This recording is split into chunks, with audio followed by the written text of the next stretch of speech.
Reporting live for the CP Media team, we are in Jesse's room and Steve's room. It's been a big day. It is currently 9 o'clock. That makes it 1 a.m. New Zealand time. And we're reporting live. The boys probably want to go to bed. Sarah has turned in, had enough for the day. But let's recap, I guess, on a pretty big day, wasn't it? We were on the bus at 5:30 in the morning. No, we weren't. Before that, 5:15 or something like that anyway.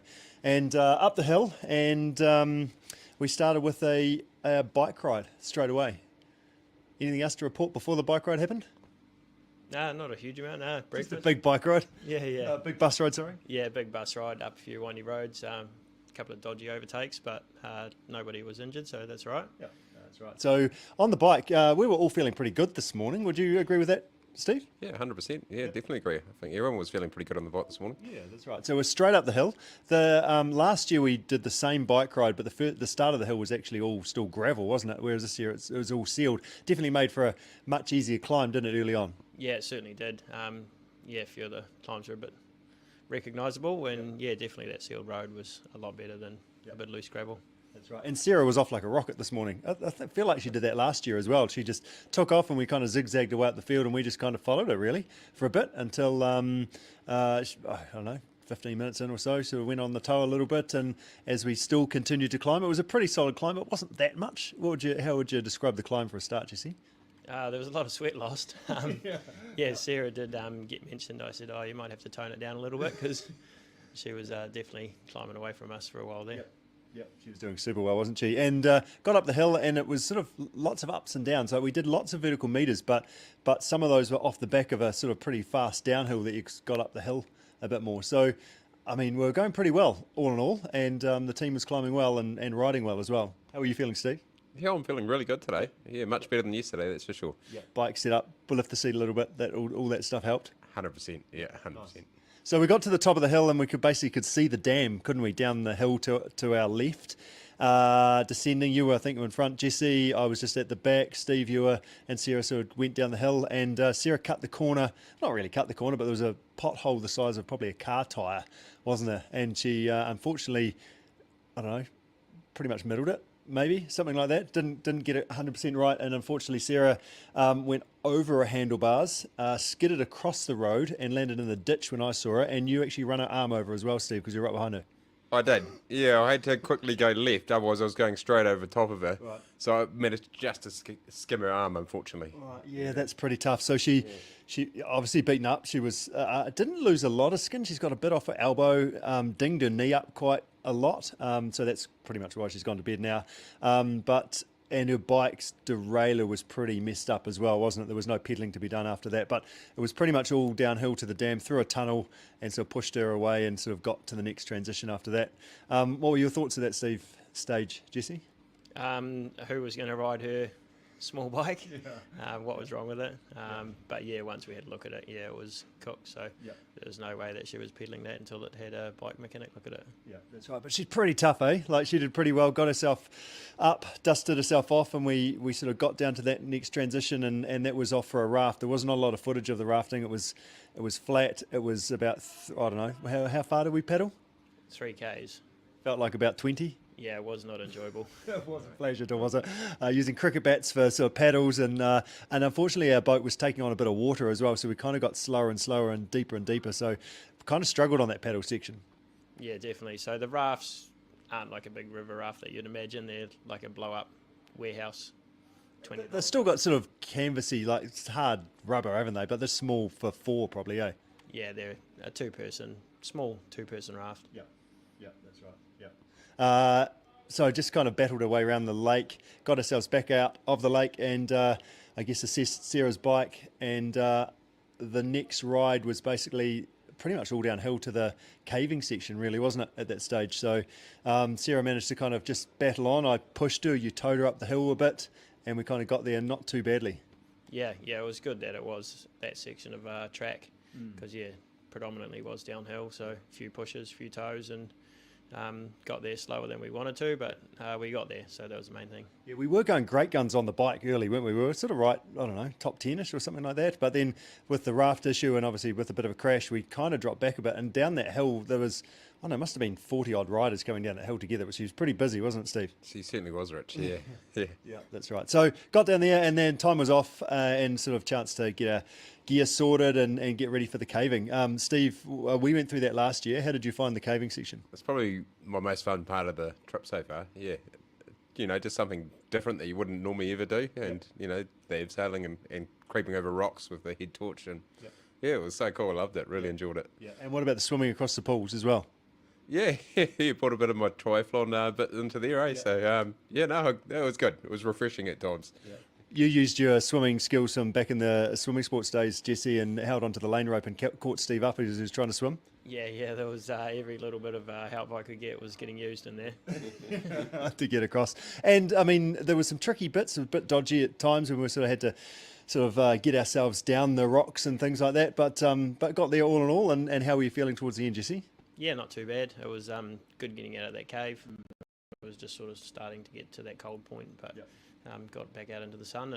And Sarah was moving well at that last bit. Was there a bit of a run down to the transition area? Yeah. So she certainly came right towards the end of that cave, which was good. Yep. So hard as nails award.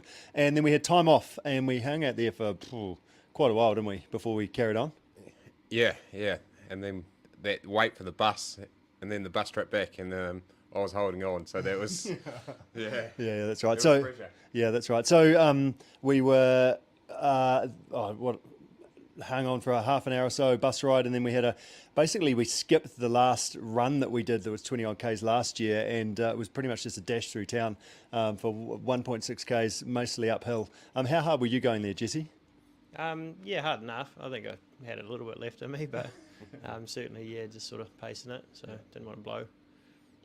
I was hoping you were saying you were going to go quite hard, because you left Steve behind the dust, and Steve was towing my ass, and we saw the finish line and managed to kind of catch back up, so we weren't too far behind. So got across the line. I was definitely blowing. Had enough of running, that's for sure.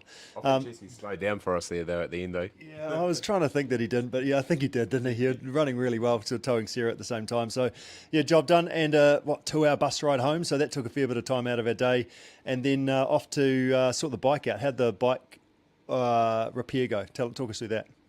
So we got to the bike shop and it was closed. So got on the phone to Sarah, and she got on WeChat, which is a Chinese app that they use to communicate and pay and pretty much do everything.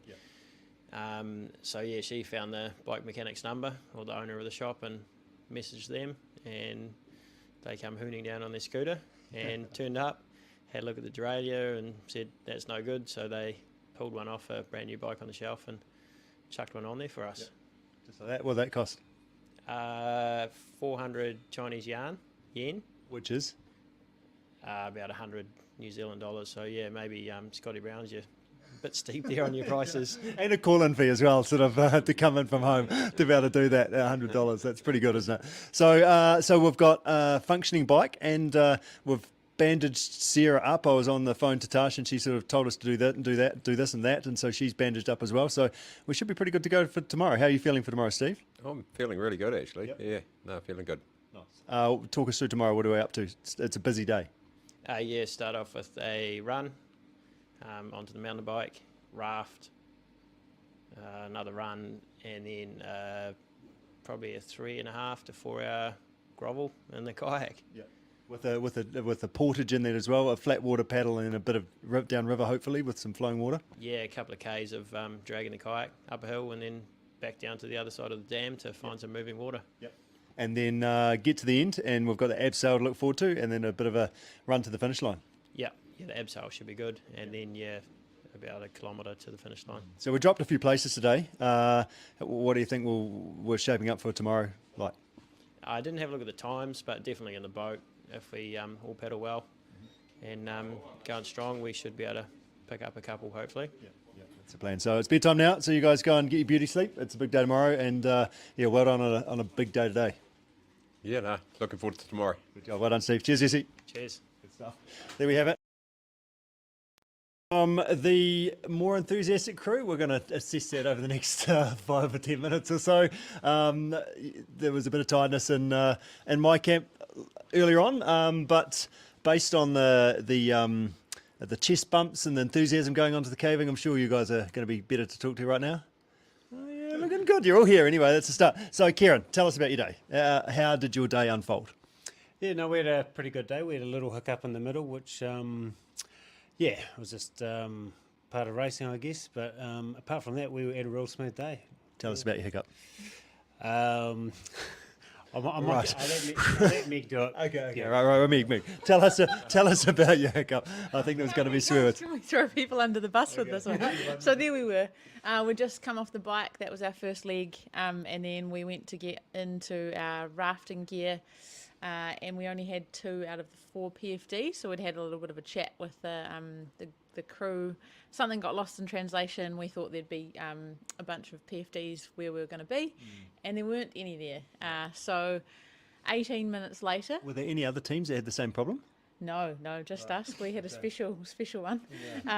But yeah, just something got lost between the translator. She'd said that they'd be there, but actually they were in the hall where we were getting prepared last night. But fair youth, the team absolutely saved our bacon and threw us a couple of PFDs, which was pretty heartwarming, to be fair, because for a hot second we were like, man, this could be it. We could be done.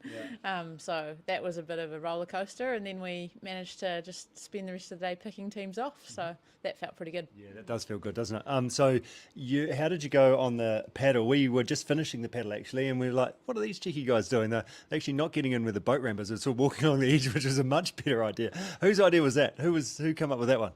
Kieran, tell us about that. Well, we had sort of adventure racing tactics, I felt there. Yeah, well, we had a bit of time.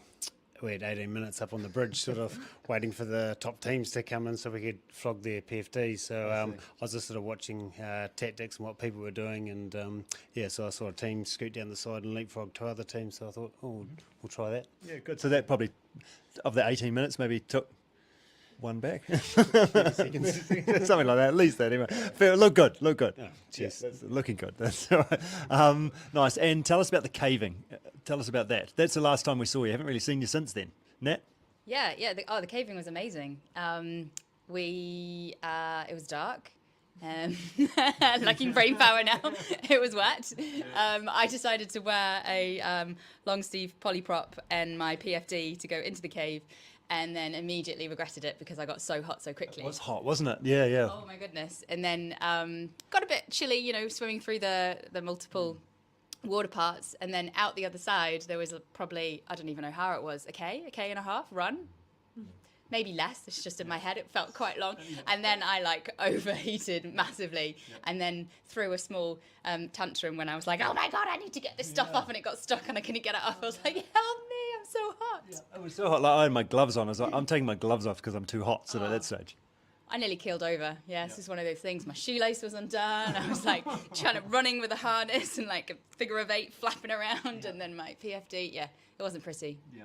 It's fine. I'm over it now. Yeah, it's good. It's good. It's still bad, Yeah. Todd, were you in front? Just sort of carried on running at that stage? I hope you didn't look back. Oh no, we're sort of trying to stick together. Not sure exactly where the end of the stage was. So trying to keep an eye on everyone. But yeah, I had the same problem as Ned. Actually, I had a top on underneath and just really overheated. Yeah, actually at the start of the cave I was too hot, and then when we came out the other end too hot as well. But you live and learn, don't you? Yeah, that's right. So was there any moments that you had in the caving that were a bit tricky or sort of didn't exactly go to plan, or oh my god, how are we going to do this?